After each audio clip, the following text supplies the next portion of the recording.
반갑습니다. 조교입니다.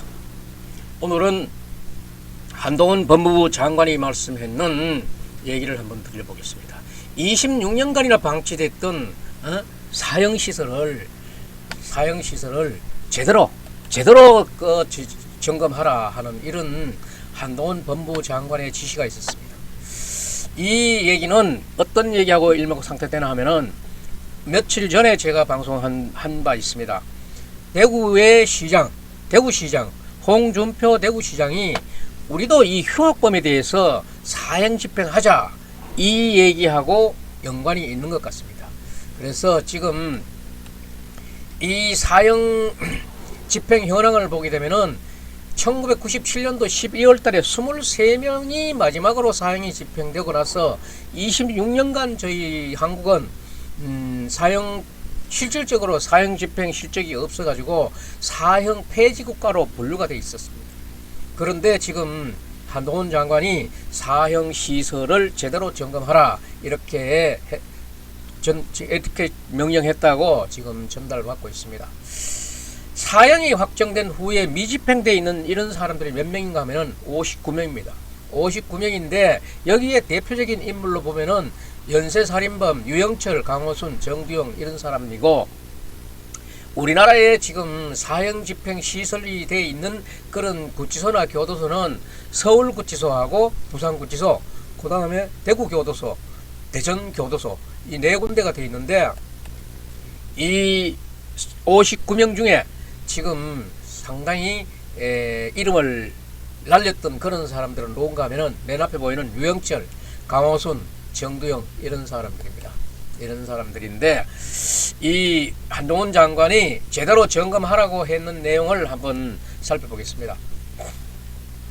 한동훈 장관이 최근 사형 집행 시설을 갖춘 전국 4개 교정기관에 사형 집행 시설을 점검하라는 지시를 내린 것으로 전해지고 있습니다.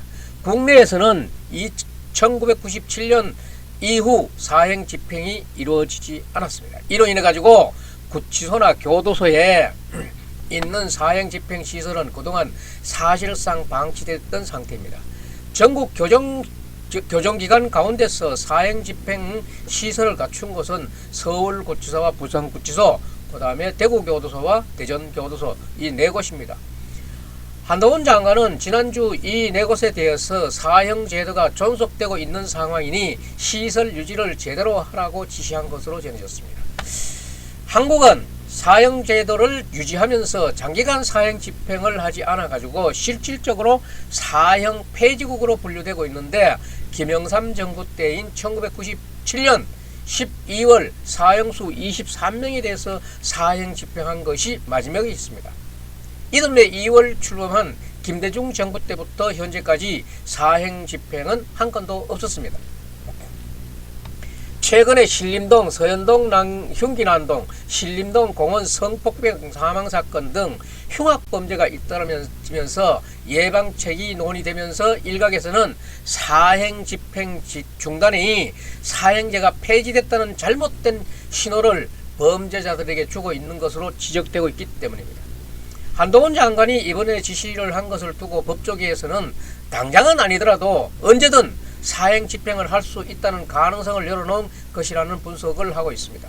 이와 관련해 가지고 법무부 관계자들은 한동훈 장관이 사형제가 존치되는 상황에서 법 집행시설이 적정하게 유지 관리돼야 한다는 취지로 지시를 내린 것으로 안다고 밝혔고, 사형 집행을 전제로 한 지시로 보기는 아직 그런 명확한 증자는 없다. 형사소송법은 사형은 법무부 장관의 명령에 의해 집행한다고 규정하고 있다. 법무부 장관이 사형 집행 명령을 내리면 교정기관이 시설에서 교수형 방식으로 사형을 집행하게 된다. 이렇게 되는데, 현재 사형이 확정됐지만은 집행이 되지 않는 이 수감자들은 59명에 있다. 이런 사람들의 대표적인 사람들은 아까 보여줬던 유영철, 강호순, 정두영 같은 연쇄살인범도 포함되어 있다.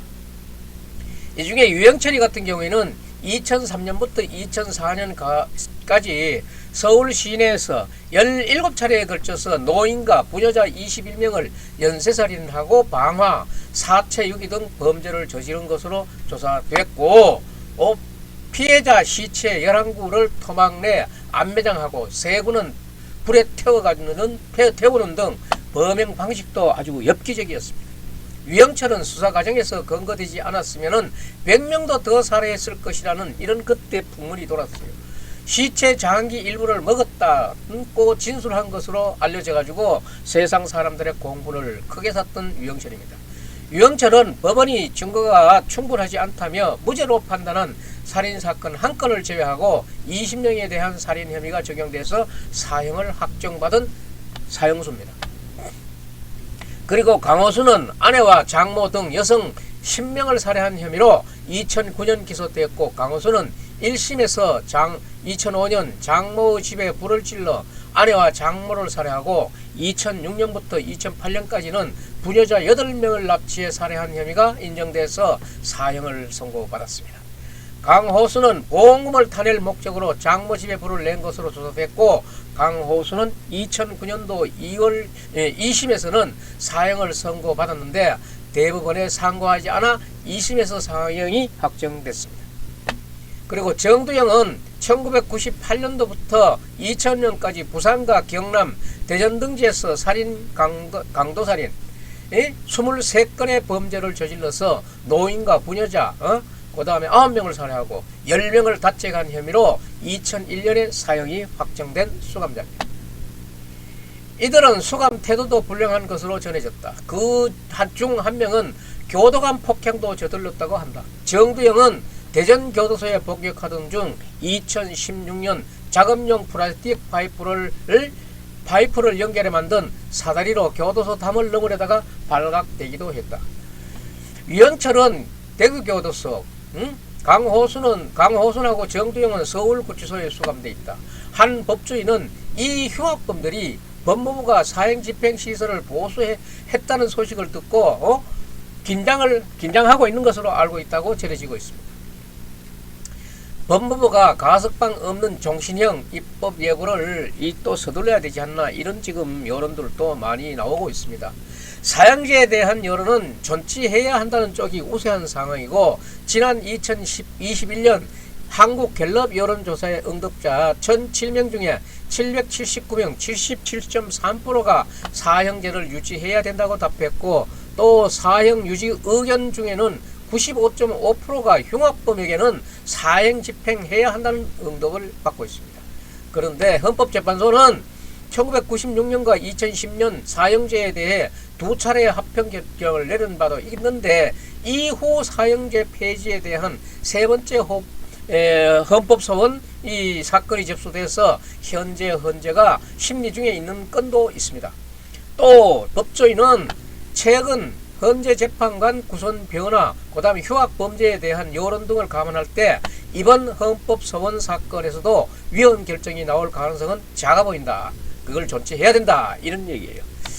그래서 한편 사형제 폐지로는 생명 존중, 교화 가능성 등의 측면에서 제기돼 왔고, 또 오심 가능성을 감안할 때 사형 집행은 한번 실행되면 되돌릴 수 없기 때문에 사형제는 폐지되어야 한다는 주장도 나온다. 이에 대해 한 법조인은 10명 넘게 살아하고도 교화되지 않는 흉악범을 논외로 해야 하지 않느냐라며 유영철 등 연쇄살인범에 대한 범행을 자백해 오심의 위험성도 없는 셈이라고 했다. 그런데 지금 생명 존중이나 교화 이런 목적으로 인하는 것보다도 지금 묻지마 폭행에 당하고 있는 이런 사람들을 생각하면은 이게 도저히 용납이 될 수 없는 겁니다. 어쩌면 이런 사람들은 자기들의 이제까지 해온 주장이고 하기 때문에 그런 거 할는지 모르지만은 막상 당사자가 됐을 때는 그렇지 않아요. 미국에는 이 사형을 어떻게 집행하냐면은 이 사형수가 저질렀는 그 범죄인들하고 관계되는 사람들을 오라 그래가지고 당신네들 가족을 피해 입히고 해친 이 범인이 이렇게 사형당하고 있습니다 하는 것을 보여준답니다. 보여주면서 우리 가족, 내와 관계련 있는 사람을 저렇게 해친 저 범인이 저렇게 죽었다. 이제 죽었으니까 이제 나도 마음의 정리를 해야 되겠다 하는 그런 중요한 순간으로도 잡고 있답니다. 그래서 저도 역시나 생명 존중, 교화 가능성도 중요하지만은 사형 집행이 온당하다는 그런 논평을 오늘 드리겠습니다. 예, 한동훈 장관의 26년간 방치된 사형제 시설을 제대로 점검하라는 것은 당장에 그대 사형 집행을 하겠다는 그런 얘기는 아니겠지만은 그래도 사형 집행에 대한 그 법이 그대로 살아 있다는 것을 우리 이 국민에게 알려주고 범인들에게는 경각심을 불러일으키는 그런 기회라고 생각합니다. 예, 오늘 논평 여기서 마치겠습니다. 여러분 아직도 제 방송 조교 방송에 구독자가 아니신 분은 구독 버튼 좀 눌러주고 나가십시오. 제가 지금 컨디션이 별로 안 좋습니다. 조금 쉬다가 오는데 감기기가 있는 것 같습니다. 그래서 방송을 안 하면은 더 궁금해 하실 것 같고, 지금 영주시에 영주시가 벌려놓은 인사 문제도 지금 계속 해야 되고, 전 지금 일이 많습니다. 쉬어도 쉬는 게 아니고 지금 계속 해야 될 것 같습니다. 예. 오늘 논평 여기서 마치고 멋진 하루 보내십시오.